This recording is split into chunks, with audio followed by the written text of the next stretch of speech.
ایک طرح سے ویل کوآرڈینیٹڈ شخصیت کے حامل ہیں. یعنی ہم پوری امیدیں رکھیں. ایک تو ہمارے سی جی ایس جو آ رہے ہیں جنرل زبیر حیات صاحب سے بھی, یہ ٹیم بھی یعنی اسی طریقے سے کنٹینیویشن رکھے گی. اسلام آباد میں اس بارے میں کیا قیاس آرائیاں جا رہی ہیں؟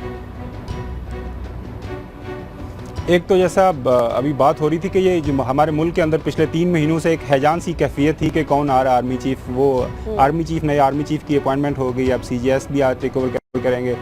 تو آج کور کمانڈر کانفرنس بھی ہو رہی ہے اور یہ بڑی اہمیت کی حامل ہے کہ ایک جانے والے جو آرمی چیف ہیں وہ نئے آنے والے آرمی چیف کو ویلکم کریں گے اور وہاں پہ جو بھی پلیزنٹریز ایکسچینج ہونی ہیں وہ ہو جائیں گی.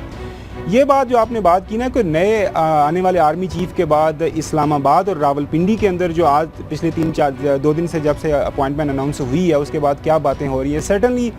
انیکا جو چیلنجز ہیں نا نئے آرمی چیف کے لیے وہ بڑے سخت چیلنجز ہیں جس کے اوپر زیادہ فوکس اب میڈیا کا اس طرف ہو جائے گا. اس میں ایک جو سب سے بڑا چیلنج وہ ہے ایک تو ضرب عضب کو اس کو پایا تکمیل تک آپ نے پہنچانا ہے اور ساتھ ساتھ جو سب سے زیادہ جو اہم چیز ہے وہ ہے نیشنل ایکشن پلان. جو ملک کے اندر آپ نے جو اندرونی معاملات ہمارے جو ٹیررزم ہمارے پورے ملک کے اندر پھیل چکا ہے اس کو کس طرح آپ نے حل کرنا ہے. تو آنے والے دنوں کے اندر اس پہ زیادہ فوکس رہے گا. آپ نے جو ایک بات کی تھی nexus between the terrorism and اور کرپشن, آرمی چیف صاحب نے جنرل راحیل صاحب نے بات کی تھی, اس کو آپ نے کیسے توڑنا ہے. اس کے علاوہ ہمارا ایک چیز ذہن میں رکھیے گا کہ جب بات ہو رہی ہے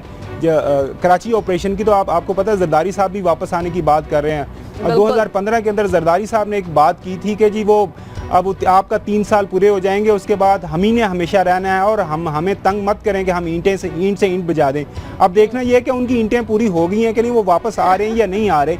تو یہ اندرونی اور بیرونی جو چیلنجز ہیں نئے آرمی چیف کے لیے وہ کافی سخت ہیں. اور ایک اور جو چیز قابل ذکر وہ یہ ہے کہ 2018 کے اندر الیکشن ہے. تو یہ آرمی چیف جو ایک ٹرانزیشن ہوگی ہماری, ایک ابھی تو ملٹری لیڈرشپ کی ہوئی ہے وہ پھر الیکٹڈ گورنمنٹ کی ہوگی, ایک گورنمنٹ سے دوسری گورنمنٹ کی طرف. تو آپ کو پتہ ہے آرمی کا رول ہمیشہ بہت اہم رہا ہے اور اس میں چونکہ ڈیوٹی بھی کرنی ہوتی ہے ڈیورنگ الیکشن تو وہ بھی ایک بڑی اہمیت کا حامل ہے. تو یہ باجوہ صاحب کے لیے وہ جو کنٹینیویشن ہے وہ بڑی اہم ہے. اور ایک جو آرمی کا ایک سٹینڈنگ سٹیچر ہمارے ملک کے اندر بڑھایا ہے راحیل صاحب نے, امیدیں بڑھائی ہیں عوام کے سامنے کہ ہم کام کر رہے ہیں, ڈیلیور کر رہے ہیں اور زیادہ ڈیلیور کریں گے. تو وہ ایک کافی چیلنجنگ ٹاسک ہے اور ہم امید کرتے ہیں کہ باجوہ صاحب اس کو اچھے طریقے سے پورا کریں گے. انیکا میں ایک چیز کہنا چاہتا ہوں کیونکہ ابھی اس پہ بھی بہت زیادہ ڈسکشن شروع ہو جائے گی تو تھوڑا سا اس شو کے تھرو لوگوں کے کانسیپٹ کلیئر کرنا ضروری ہے. اور وہ یہ چیز ہے کہ اب آرمی کے اندر جو تبدیلیاں ہوں گی ان میں سے کچھ ایسی تبدیلیاں ہوں گی جو ایڈمنسٹریٹولی آپریشنلی ریکوائرڈ ہے. جیسے اب اگر 2 کور کمانڈر جو باجوہ صاحب سے سینئر ہیں اگر وہ کنٹینیو نہیں کرتے, جنرل ندیم اور جنرل رمدے, تو ان کی جگہ نئے آفسر پوسٹ ہوں گے. اس کے ساتھ ساتھ چیئرمین سی جی ایس جو ہے جو فوج کی ایک بڑی پیوٹل اپوائنٹمنٹ ہے, چیئرمین وہ جو اپنا سی جی ایس جو ہے وہ سی جی ایس چونکہ جنرل زبیر ریاض سی جی ایس تھے وہ سی جی ایس سی بن گئے تو اب ان کی جگہ نئے سی جی ایس پوسٹ ہوں گے. پھر اس کے ساتھ ساتھ جو جنرل بلال ہیں رینجرز کے وہ اس سے پہلے 11 ڈیو کمانڈ کر چکے 1 سال, ابھی ان کو 1 سال ہو گئے, 1.5-2 سال ہو گئے رینجرز. تو ان کی جگہ کوئی نیا ان کو پوسٹ کرنا چاہیے کیونکہ آرمی کا ایک رول ہے کہ 2 سال آپ کمانڈ کرتے ہیں, 2 سال آپ اسٹاف اپوائنٹمنٹس پہ گزارتے ہیں. اسٹاف اپوائنٹمنٹس کا مطلب ہے کہ آپ کی جی ایچ کیو میں as a principle staff officer یہ پوسٹنگ ہوتی ہے. پھر آئی جی ٹی این ڈی تھے قمر باجوہ صاحب, تو اب آئی جی ٹی این ڈی کوئی نیا پوسٹ ہوگا اور وہ پوسٹنگ جو ہوں گی وہ جنرل قمر جاوید باجوہ کی مرضی سے ہوں گی, مطلب ان کی اپروول سے ہوں گی. اس کی جو پرپوزل ہے وہ ایم ایس برانچ میں آئے گی. تو ابھی مجھے لگتا ہے کہ فوج یہ ڈسکشن شروع ہو جائے گی چینل پہ, اس لیے میں اس کو فور کاسٹ کر کے کہہ رہا ہوں کہ جی انہوں نے اپنے لوگ لگا دیے اپنی آرمی یہ ہونا ہی ہونا ہے. اور آرمی میں جتنی پوسٹنگز ہوتی ہیں وہ پروفیشنل ایکیومنٹ پہ پوسٹ کی جاتی ہیں, چاہے وہ قمر جاوید باجوہ ہوں یا کوئی اور ہو. تو لوگوں کو اس کے اندر سے کوئی انر میننگ نہیں, کیونکہ ہمارے بہت بڑے اینالسٹ ہیں, جیسے آپ ایک اینالسٹ ہیں وہ بڑے 2 ہیں, وہ آج کل میں سن رہا تھا بہت بڑے اینالسٹ ہیں, وہ کہتے ہیں دھرنے میں قمر جاوید باجوہ نے جو ہے وہ اس سے پرائم منسٹر امپریس ہو گئے. بہت بڑے اینالسٹ ہیں وہ. بھائی سوچنے کی بات یہ ہے کہ جی ایچ کیو بھی پنڈی میں ہے, 10 کور بھی پنڈی میں ہے. اگر پنڈی میں کوئی چیز ہونی تھی تو یہ میں کہ یہ ایک بہت بڑے اینالسٹ ہیں, بہت بڑے چینل پہ میں ان کی بات سن رہا تھا, وہ لوگوں کو مس گائیڈ کر رہے تھے. ابھی دوسرے ٹاپک کی طرف جاتے ہیں, لیکن ایک بات تو خوش ہو رہا ہے کہ بہت ساری چیزیں تبدیل ہوں گی, اور اس تبدیلی کے لیے تمام لوگوں کو تیار رہنا ہوگا. اور وہ یہ تبدیلی نہیں ہوگی کہ پچھلے چیف آف آرمی اسٹاف کے لوگ تبدیل کیے جا رہے ہیں, وہ یہ تبدیلی ہوگی کہ وہ جنرلی ہونی ہے, آن پرنسپل ہونی ہے, اور وہ ہونی ہوگی. لیکن چلیے پنجاب کابینہ کی بات پہ بھی چلتے ہیں اور اگلے ٹاپک کی طرف بڑھیں گے. تو جب بات کرتے ہیں تقرریوں کی اور بات کرتے ہیں ایسے لوگوں کو لگانے کی جو کہ جن کے اوپر سوالیہ نشان کھڑا ہو جائے, تو پھر بات یہ بھی آتی ہے کہ کتنی تعداد لگی ہے. اور اسی کے حوالے سے ہمارا اگلا ٹاپک بھی ہے کہ پنجاب اسمبلی میں 11 اور وزراء شامل ہو رہے ہیں, اور صرف 11 وزراء شامل نہیں ہو رہے, ٹوٹل 16 لوگ اور ایڈ ہو رہے ہیں. 3 مشیر ہیں, 2 معاونین بھی اس میں ایڈ ہو رہے ہیں. خاور صاحب, یہ اسلام آباد میں بھی اس طرح سے ایسی چیزیں چلتی تھی, ہم نے سندھ میں بھی دیکھا 6 اور مشیر آ گئے, اب پنجاب میں بھی اس طرح 11 وزراء چھوٹی تعداد تو نہیں ہے. انیکا, یہ تو چیف منسٹر کا ایک اس کا رائٹ ہے, وہ لگا سکتے ہیں, ان کو کانسٹیٹیوشن لاؤ کرتا ہے. لیکن میرا اس پہ ایک سادہ سا سوال ہے جو میرے خیال میں گورنمنٹ کو, ان کے وہ زعیم قادری صاحب ہیں, وہ کافی اگریسو اسپوکس پرسن, ان کو دینا چاہیے میرے خیال میں. یا تو اس سے پہلے غلط ہو رہا تھا کہ آپ کے اتنے بڑے صوبے کو اتنے زیادہ منسٹرز کی ضرورت تھی تو آپ نے نہیں لگائے, یا پھر اب غلط ہو رہا ہے کہ آپ کے 17-18 مہینے کے بعد وہ الیکشن میں جا رہے ہیں تو اب آپ نے اتنے منسٹرز لے آئے. تو غلطی کہاں پر تھی؟ پہلے غلطی تھی جو 40 مہینوں سے زیادہ آپ گورنمنٹ کر رہے تھے کم منسٹرز کے ساتھ, وہ آپ غلط کام کر رہے تھے, یا اب غلط کام کرنے جا رہے ہیں؟ کسی نہ کسی لیول پہ تو آپ نے غلطی کی ہے. یہ نہیں ہو سکتا کہ جی یا یہ جو منسٹرز آپ لگا رہے ہیں یہ بہت اچھا قدم ہے, یا اس سے پہلے جو آپ نہیں لگائے تھے وہ اچھا قدم تھا کہ آپ خزانے پہ زیادہ اخراجات نہیں ڈال رہے تھے. تو یہ میری سمجھ سے تو بالات آ رہا ہے. اس پہ گورنمنٹ آف پنجاب کو کلیئر کٹ ایک رسپانس دینا چاہیے, کلیریفیکیشن دینی چاہیے کہ ان منسٹرز کی اس وقت کیوں ضرورت پڑی. کیا چیف منسٹر صاحب پچھلے 2-3 دن پہلے وہ بیمار ہو گئے, کیا وہ اب ان کی صحت اس قابل نہیں رہی کہ وہ اکیلے اتنی زیادہ منسٹریز سنبھال سکے, لہٰذا انہوں نے یہ سوچا کہ چلو اب میں اپنا کچھ کام ہے کچھ بانٹ دوں, کچھ منسٹر صاحب کو دے دوں, یا پھر اس کے پیچھے کچھ اور عوامل ہیں؟ یہ ہے تو ہمارے ملک کے اندر اس طرح کے جو ہے نا وہ عجیب و غریب قسم کے واقعات ہوتے رہتے ہیں کہ اب جب آپ کی گورنمنٹ کمپلیٹ ہونے جا رہی ہے, ٹرم آپ کی 5 سال کمپلیٹ کرنے جا رہے ہیں, تو آپ نئے منسٹرز لگا رہے ہیں, نئے لوگوں کو آپ جو فیسیلیٹیٹ کر رہے ہیں تاکہ آپ اپنے الیکشن میں جانا ہے تو آپ کی پارٹی میں رہیں, آپ کے ساتھ ملے رہیں. تو یہ عجیب قسم کی یہ معاملات ہیں, نہیں ہونے چاہیے. اگین وہی میں کہوں گا, رائٹ ہے چیف منسٹر کا, وہ لگا سکتے ہیں, وہ کسی کو لگا سکتے ہیں, لیکن کم از کم لوگوں کو بتائیں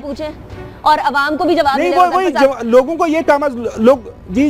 لوگوں کو یہی بتائیں کہ وہ کس مقصد کے لیے لگا رہے ہیں, ان کو تھوڑا سا لوگوں کو کانفیڈنس میں لے لیں. ایگزیکٹلی. اچھا, یہ وفاق میں بھی یہی ہے, فارن منسٹری جو ہے وزیر اعظم صاحب کے پاس ہے, یہاں پنجاب میں بھی ہے, کتنی منسٹریاں چیف منسٹر صاحب کے پاس تھی. اب پہلے تو جو وزیر آئے گا اسے سمجھنے میں وقت لگے گا کہ منسٹری میں کیا کرنا ہے, کیا چیز ہوئی ہے, کیا چیز نہیں, پلندے آئیں گے ڈاکیومنٹس کے, یا پھر کام اسی طریقے سے چلتا رہے گا. آپ کے چینل کے تھرو بھی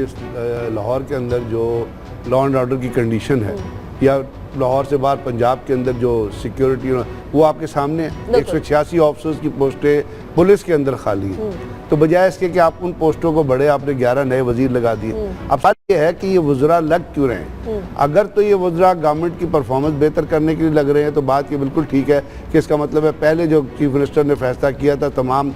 پوسٹیں اپنے پاس رکھنے کا, وہ ٹھیک نہیں تھا, وہ غلط تھا. آج جو فیصلہ ہے وہ ٹھیک ہے, لیکن بات یہ نہیں ہے. بات یہ ہے کہ اب لوگوں کو پولیٹیکل بیل آؤٹ کرنا ہے اور رشوت دینی ہے, سیاسی رشوت جس کو آپ کہتے ہیں, اور وہ سیاسی رشوت پہنچائی جا سکتی ہے انڈیویجولز کے تھرو, اور انڈیویجولز وہ ہیں جو کانسٹیچوئنسی میں کام کرتے ہیں. اب بہت سارے لوگوں نے خدمت کی ہے گورنمنٹ کی ان 2-2.5 سالوں میں, ان کی تھوڑے عرصے کے لیے ریکگنیشن کا وقت آ گیا ہے. یہ 11 لوگ کیا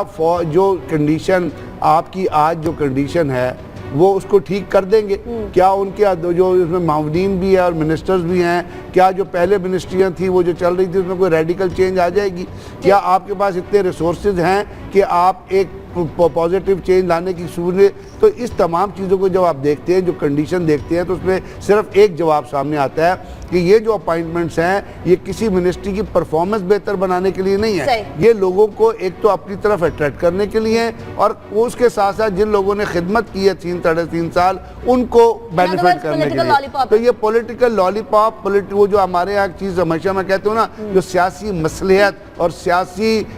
وہ جو بیٹ کا جو لفظ استعمال ہوتا ہے, یہ بنیادی طور پہ اس چیز کے لیے ان کا کسی قسم کی کسی منسٹری کی اگر تو منسٹریز کی پرفارمنس سے تعلق ہونا تو میں نے آپ بتایا کہ جو پوسٹ ویکنٹس آپ کی پڑی ہوئی ہیں نا ان آسامیوں کو ان کو پوری کریں جب اور منسٹر بھی اس وقت بہتر کام کریں گے وہ منسٹرز بھی جو نئے لیں گے جب آپ کے پاس پورا پیرافرنیا پورا اسٹاف بہتر ہوگا تو اس کا نہ کوئی ریڈیکل چینج آنی ہے لوگوں کو پتا نہ اس سے کوئی فرق پڑنا ہے ہاں فرق پڑے گا آپ کے خزانے کو بیکاز جو چیزیں جو ریسورسز استعمال ہوں گے وہ چیف منسٹر نے چونکہ جس طرح صوبہ چل رہا تھا انہوں نے جو اپنی منسٹری اب آگے ٹھیک ہے رکھی ہوئی تھی تو ایک طریقے سے وہ چلا رہے تھے لیکن اب جو کیا کوئی ریڈیکل میرے نظر میں کوئی ریڈیکل چینج نہیں تو یہ کوئی پولیٹیکل بیٹ ہے اس ہو سکتا ہے 11 اور کو بھی دے دے اس کے بعد 3 اور کو بھی دے دے تو فرق کوئی نہیں پڑے گا دوسرے ٹاپک کی طرف جاؤں گی خاور صاحب اس سے پہلے کوئکلی اپنا پوائنٹ بتا دیجئے گا انیکا دیکھیں اب ہر سائڈ سے آوازیں آ رہی ہیں کہ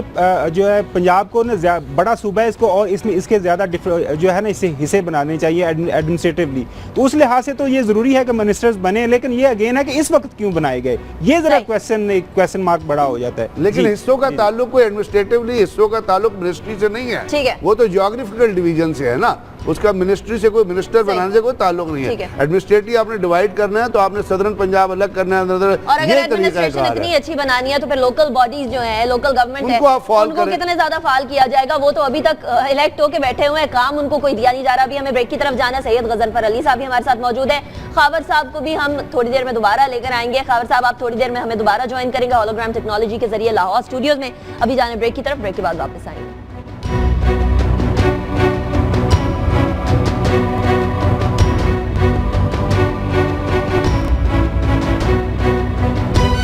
تھے پنجاب کے حوالے سے تو ناظرین صرف اور صرف پنجاب کی سیاست میں مختلف چیزیں نہیں ہو رہی بلکہ ملکی سیاست کے اندر بھی کافی زیادہ ڈیفرنٹ چیزیں نظر آ رہی ہیں کبھی کسی سے کسی کی ملاقات کسی کے واپس آنے کی بات اور کہیں دبئی میں ملاقاتوں کی بات اور دبئی میں مشرف صاحب کی پیر پگاڑا سے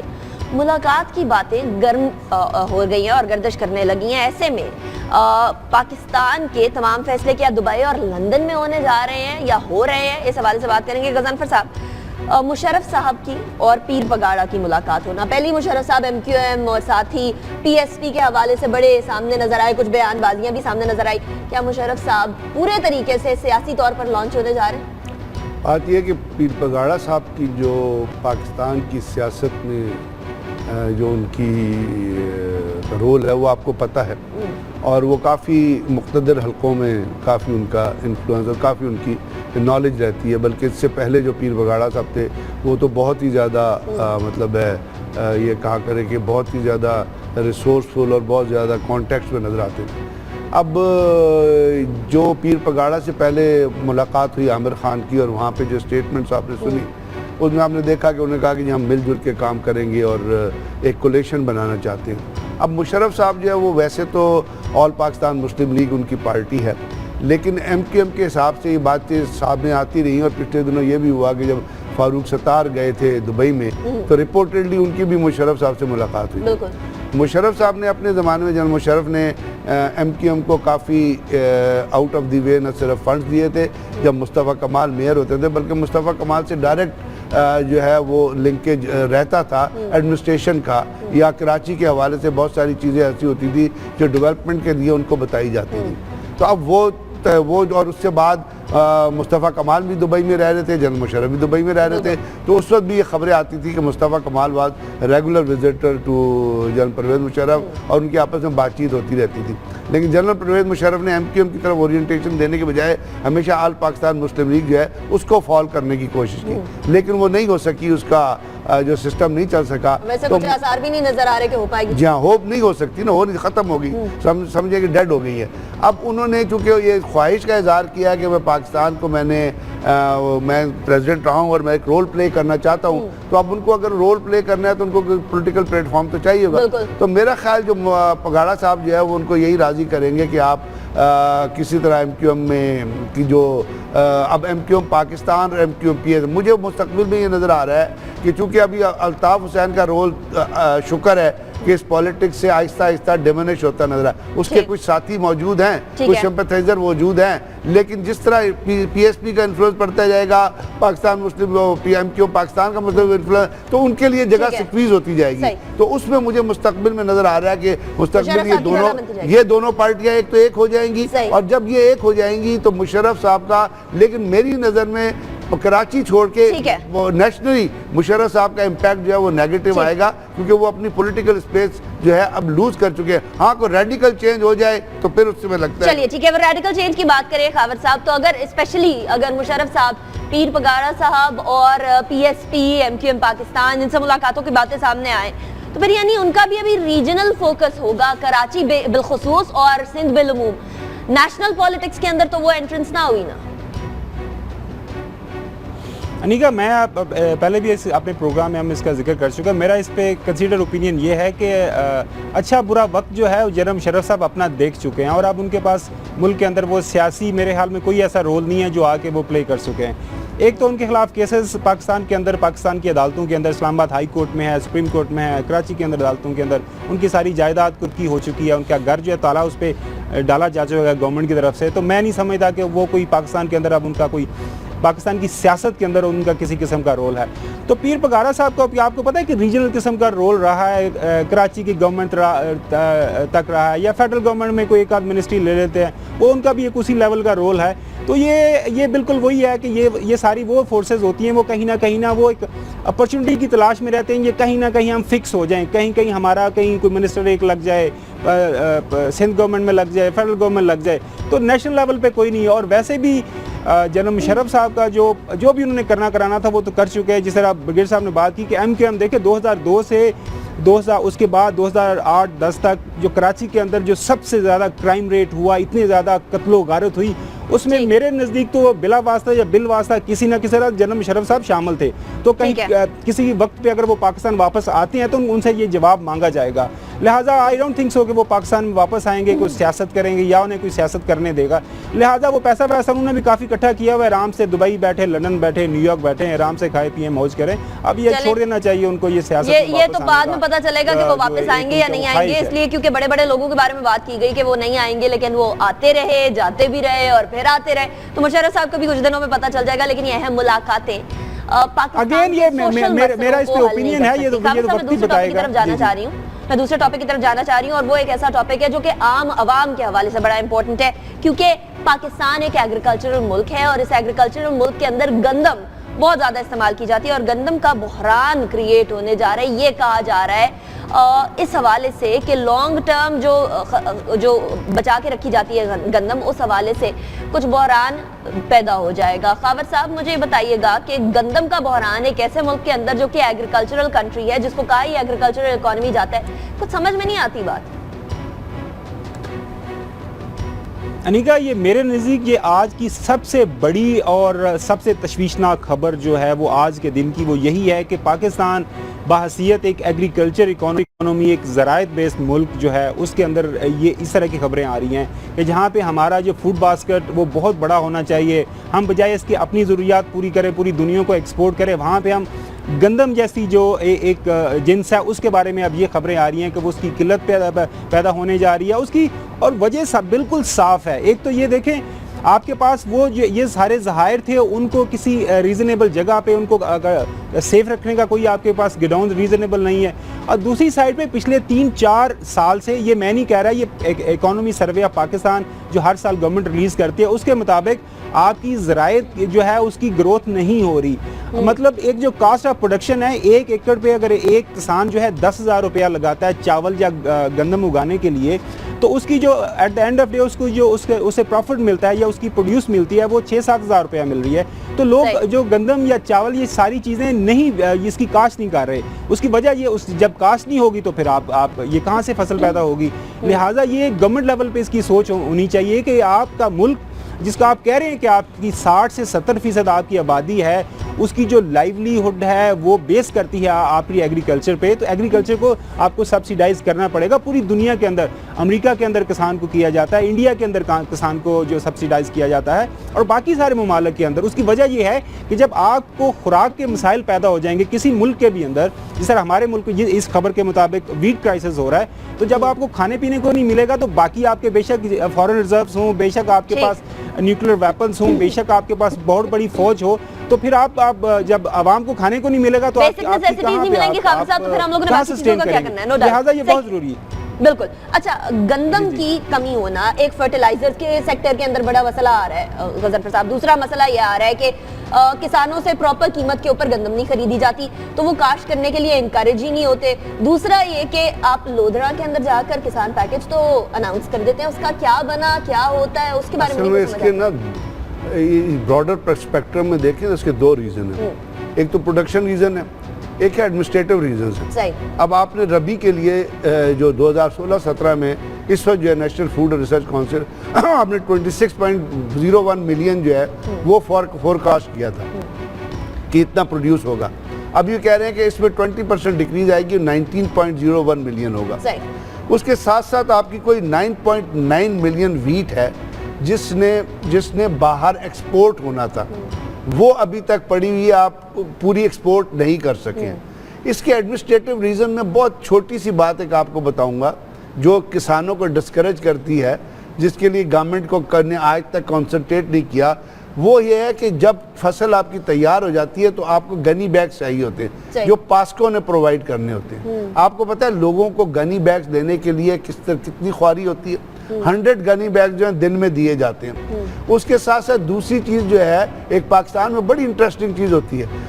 2 مہینے پہلے جو پٹواریز ہوتے ہیں نا وہ اس کا جو ریکارڈ سے ٹیمپر کرتے ہیں, اور وہ یہ کرتے ہیں کہ جو کلٹیویٹرز ہے اس کی جگہ بہت سارے ایسے ٹریڈرز ہیں جن کو وہ کلٹیویٹرز میں ڈال دیتے ہیں, کیونکہ گورنمنٹ کا رول یہ ہے کہ اگر زمین کا شجرہ اور وہ آپ کے نام ہے تو تب آپ کو گنی بیگز ملے گی جتنی آپ نے پروڈیوس کی. تو لوگ جاتے ہیں بلیک مارکیٹ میں وہ گنی بیگز خریدنے کے لیے. وہ اتنی گندم گورنمنٹ کو پرووائڈ نہیں کر سکتے ہیں. وہ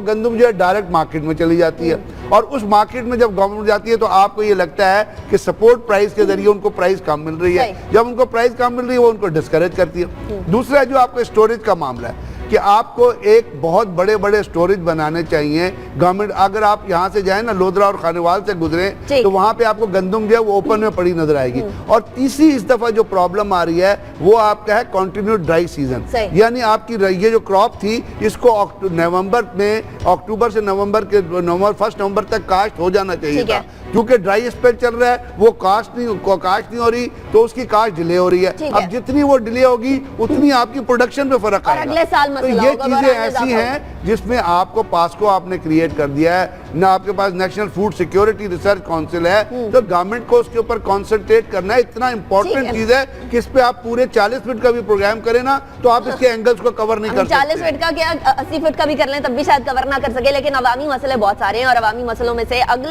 یہ ایک عوامی مسئلے کے بارے میں, اور وہ ہے بجلی کے بارے میں. ناظرین, بجلی کی قیمت تو آپ کو ادا کرنی پڑتی ہے, لیکن لیسکو میں بورڈ آف ڈائریکٹرز میں ڈیسائیڈ یہ ہوا ہے کہ پچھلے 2 سال سے جو میٹرز کے سنگل فیز اور 3 فیز میٹرز کا بحران چل رہا تھا, اب اس بارے میں کچھ کرنے جا رہے ہیں, اور کچھ کرنے کے معاملے میں 6 لاکھ نئے میٹرز منگوائے جائیں گے جو کہ 10 ارب کی لاگت سے آئیں گے. ایک اور عوام کو ٹیکا پڑا. کاور صاحب, یہ 10 ارب کا خرچہ کہاں سے پورا کریں گے, کس طرح سے پورا کریں گے, کیا ٹیکس بھی دیا جائے گا, کیا اپنے ہی کٹی میں سے نکالا جائے گا, how is this going to happen? Anika, اگر تو یہ اس کا مقصد یہ ہے کہ آپ نے واقعی جو بلنگ سسٹم کو امپروو کرنا ہے یا لوگ جو جتنی بجلی استعمال کر رہے ہیں اسی حساب سے بل دیں, اور واقعی آپ نے میٹرز لگانے ہیں لوگوں کے گھروں کو تو پھر تو یہ اچھی بات ہے. اور لیکن اس کے ساتھ ساتھ یہی مسئلہ ہے کہ وہ 10 ارب وہ کتنی شفافیت ہوگی اس سارے خرچے کے اندر, کیونکہ پہلے بھی یاد ہوگا آپ کو کہ لیسکو کے اندر وہ ارریگولر اور اپوائنٹمنٹس کا کافی سیریس 2-3 سال سے ایشو رہا ہے کہ بہت زیادہ اپوائنٹمنٹس ہوئیں, اس کے بعد بہت سارے لوگوں کو نکالا گیا. معاملہ اسی پہ آ جاتا ہے کہ مسئلہ یہ نہیں ہوتا کہ آپ نے یہ اس میں کتنا بڑا خرچہ ہے, مسئلہ یہی ہو جاتا ہے یہ وہ خرچہ جو ہے کیا آن گراؤنڈ لگ رہا ہے, کیا اس کا جو مقصد آپ حاصل کرنا چاہ رہے ہیں, کیونکہ لائن لاسز تو آپ کے اسی طرح بڑھ رہے ہیں. آپ کا ابھی بھی جس طرح میں نے ذکر کیا تھا کہ پچھلے ہفتے سینٹ کے اندر آپ نے یہ بتایا کہ جو سرکولر ڈیٹ تھا وہ دوبارہ 328 بلین کا ہو گیا ہے, اور ساتھ ساتھ آپ کے جو اوور آل اخراجات ہیں نندی پور پاور پروجیکٹ کی جس طرح بات کی وہاں پہ بھی جو آپ کی جو گورننس کے ایشوز ہیں بڑے سیریس ہیں. آپ کا جو کنٹرول کرنا چاہیے آپ کے جو دیکھیں فائنینشیل مینجمنٹ ہمارے ہاں پاکستان کے اندر پاور سیکٹر کے اندر بہت زیادہ ویک ہے, اس میں کوئی کس طرح کی امپروومنٹ نہیں آ سکی. تو بجائے یہ بات ایک سیپریٹ ہے کہ جی یہ اکوپمنٹ چاہیے, اس کے بل میٹرز چاہیے پراپر بلنگ کے لیے بالکل چاہیے, اس کے لیے آپ پیسے خرچیں جتنی آپ کی ضرورت ہے خرچیں, لیکن معاملات وہی ہے کہ وہ اخراجات آپ کیا قرضہ لے کے پورے کریں گے یا کہاں سے پورے کریں گے. یہ آپ نے دیکھا نا کہ ہر کام کرنے کے لیے آپ کرتے کیا ہیں کہ کسی بینک سے قرضہ اٹھا لیتے ہیں, بجائے اس کے کہ ایک آپ کی جو پاور سیکٹر یہ جو پاور پروڈیوسنگ کمپنیز ہیں یا جو پاور آگے ساری ڈسٹریبیوٹ کرتی ہیں ڈسٹریبیوشن کمپنیز, ان کے ساتھ مل کے بیٹھ کے وہ کس طرح وہ ساری چیزیں مینیج کرتے ہیں ایک اکنامک ایکٹیویٹی سے, وہاں سے پیسے نکال کے تو وہاں سے سارے معاملات چلاتے ہیں. اگین وہ یہ ہے کہ یہ معاملہ اس طرح کا ہے کہ اس کو زیادہ غور سے دیکھنے کی میرے نزدیک وہ یہ ہے کہ یہ جو سارا یہ جو پیسے 10 ارب لگائے جائیں گے کیا وہ اس میں کتنی شفافیت ہوگی, وہ کتنے صحیح طریقے کے ساتھ اس کا جو ہے نا سپینڈنگ ہوگی, وہ زیادہ. اور پھر عوام کا ڈیفینیٹلی ایک سوال یہ بھی ہے غضنفر صاحب کہ ایک جو ہمیں بل دے دیا جاتا ہے وہ ایک جنرلائز سا بل ہوتا ہے, چاہے آپ کا 1 مہینہ گھر بند رہے آپ کا بل اتنا ہی آتا ہے جتنا آپ کے ہمسائے کا آتا ہے. کیا یہ مسئلہ حل ہو جائے گا؟ یہ اصل بات یہ ہے اس سے جو ہے نا آپ کے پاور سیکٹر میں لیسکو میں اگر آپ دیکھیں کہ 80 ملین کے لاسز ہیں because of the third cases, اور اس کے بعد آپ کے پاس کوئی 30,000 اپلیکیشنز پینڈنگ ہیں for installation of new meters. لوگوں نے گھر بنا لیے ہیں, میٹرز نہیں ہیں تو ان کے پاس بجلی نہیں جا رہی. اس سے پہلے ابھی جو کانسیپٹ تھا آپ کو اگر 2010 یاد ہو, 2010 میں یہاں پہ ڈیجیٹل میٹرز لگائے گئے تھے, اور وہ ڈیجیٹل میٹرز لگائے گئے تھے US8 سے. US8 کا مطلب یہ ہے کہ جو اس کا ڈیٹا تھا جتنا سارا وہ لاہور میں جاتا تھا, لیکن الٹیمیٹلی جو سرور تھا امریکہ میں وہاں پہ آپ کے تمام بلوں کا ڈیٹا جاتا تھا. تو کانسیپٹ یہ تھا کہ یہ سرور بھی ہم جا کے پاکستان میں لگا لیں. اس سے پہلے جب جنرل ذوالفقار وابڈا کے چیئرمین تھے اس وقت بھی میٹرز کا ایک بہت بڑا اسکیم ہوا تھا اور بہت بڑا اسکینڈل ہوا تھا کہ چائنیز کمپنی کو میٹرز کا آرڈر دیا گیا تھا. وہ میٹرز جب آئے تھے تو پتہ چلا کہ وہ تو ڈیفیکٹیو میٹرز آئے ہیں, وہ لگائے ہی نہیں گئے تھے, وہ وابڈا کے سٹور میں پڑے رہے تھے. اب یہ لیسکو جو میٹر لگانے کی کوشش کر رہی ہے اس میں ایک تو آج کل جو کانسیپٹ ہے نا دنیا میں میٹرز کا وہ ہے سمارٹ میٹرز کا کانسیپٹ جو ویسٹ میں چل رہا ہے. اور سمارٹ میٹرز کا کانسیپٹ پہ آپ تمام تھیفٹ بھی بچا لیتے ہیں. اس میں ہوتا یہ ہے کہ آپ کو کارڈ جس طرح اپنا موبائل میں کارڈ لوڈ کرتے ہیں نا اس طرح میٹر میں آپ کارڈ ڈالتے ہیں, 1000 کا کارڈ ڈالتے ہیں, آپ 1000 کی بجلی استعمال کرتے ہیں, 1000 کی بجلی. اب بات یہ ہے کہ یہاں پہ جو پرابلم ہے اس کو آپ نے میٹ کس طرح کرے, کیونکہ لوگوں کی تو ڈیمانڈ ہے, بجلی دینی تو ہے نا گورنمنٹ نے. تو اس بات یہ ہے کہ آپ میٹر ضرور منگائیں, اور میٹر منگانے کے بعد اس کے اوپر ایک پوری لیسکو کو ایک کمیٹ, کیونکہ میٹرز کا 4 دفعہ فراڈ وابڈا میں ہو چکا ہے. بالکل میں آپ کو بتا رہا ہوں کہ یہ 4 دفعہ یہ آلریڈی یہ پیسے جو کھائے جاتے ہیں یہ میٹر کی مد میں بہت, کیونکہ آپ جب نیگوشیٹ کرتے ہیں نا تو اس میں ایک ہوتی ہے کمیشن منی, تو وہ میٹر کے جو پیسے خاور کھائے جاتے ہیں نا وہ بنیادی طور پہ ہوتا ہے کہ آپ کے پاس you do not constitute a transparent committee for dealing with the company. اور اس میں ایک اور چیز بڑی ضروری ہے کہ چونکہ میٹرز اتنی ساری کمپنیاں چائنیز بھی بنا رہی ہے, ویسٹ بھی بنا رہا ہے, اتنی کمپنیاں بنا رہی ہیں کہ اس میں ایک کمپنی کو سارے میٹرز نہیں بلکہ 2 سے 3 کا ایک کنسورشیم بنانے چاہیے. تو اگر ضرورت ہے تو ضرور کریں, لیکن کرنے کے لیے جو شفافیت اور جو اس کے اندر آنا ہے, کیونکہ اس میں بہت پیسہ بنایا جائے گا, تو یہ چیزوں کو کنٹرول کریں. لیکن عوام کو کیونکہ ہو یہ رہا ہے کہ جہاں پہ میٹر ڈیفیکٹو ہے نا وہاں پہ عوام کو ڈیٹیکشن بل ڈال دیتے ہیں, اور ڈیٹیکشن بل جو ہے وہ آپ کو پتہ ہی ہے کس طرح. اور نیب نے کہا ہے کہ کوئی بھی نیا اتنا بڑا پروجیکٹ ہوگا تو اس کے اندر نیب کا ریپرزینٹیٹیو بھی ہوگا, اور اس تمام پروجیکٹ کی جو فیزیبلٹی ہے اس کی اپروول بھی نیب سے لی جائے. نیب کے ڈپٹی چیئرمین کے بارے میں تو ابھی ہم نے سٹوری کی, وہ نادرا کا کیس ہے ان کا, یہ بھی یاد رکھیے گا. وہ ڈپٹی نیب وہ نادرا میں تھے جب اس کا کیس. جی خاور صاحب وہ انیکا وہ یہی ہوگا, یہ ٹینڈر اپروو ہو گئے, بعد میں پتہ چلے گا یہ 10 ارب میں سے 2 ارب کرپشن میں چلا گیا, اس کا 2 ارب کرپشن میں اس پلی بارگین کے تحت وہ نیب کو کچھ مل جائے گا, اور نیب سے کچھ پیسے گورنمنٹ کو چلے جائیں گے, جنہوں نے کرپشن ہوگی وہ گھروں کو چلے جائیں گے. تو وہی ہے مسئلہ, تو وہی ہے نا سر کہ وہ سسٹم سارے کا سارا رگڈ ہے, تو اس میں کچھ بھی نہیں ہوگا. نہیں وہ آپ کی بات بالکل ٹھیک ہے, میں تو وہ کہہ رہا ہوں کہ میٹر کی ضرورت ہے, میٹر لگنے چاہیے. نہیں میٹر لگنے چاہیے, پرابلم کو تو میٹ کرنا ہے, میٹر ضرور لگنے چاہیے, میٹر لگ جائے, میٹر لگ جائے. ایگزیکٹلی جی خاور صاحب مکمل کریں, اس کے بعد پھر ہم اپنا پوائنٹ بولیں. میں کہہ رہا ہوں کہ میٹر لگنے چاہیے, میٹر ضرور لگیں, لیکن مسئلہ وہی ہے کہ یہ 10 ارب ہے وہ کہاں پہ آن گراؤنڈ لگے گا کہ نہیں لگے گا. جس طرح ابھی آپ نے بتایا کہ اس سے پہلے جتنے بھی لوگ آئے انہوں نے اپنی اپنی جیبیں بری اور سائٹ پہ ہو گئے, پلی بارگین میں نیب کے اندر معاملات کیے اور اس کے کیا کہتے ہیں واشنگ پاؤڈر سے صفائی ہوئی آپ کی, چلے گئے نکل کے آرام سے. تو مسئلہ وہی ہے نا کہ پورے کا پورا سسٹم تو ریگڈ ہے, اور یہ ہو نہیں سکتا کہ 10 ارب کا پروجیکٹ ٹینڈر پاس اور اس میں کسی کی جیب میں کوئی جائے نا. پاکستان میں ابھی ایسی ٹریڈیشن ہے نہیں, اللہ کرے.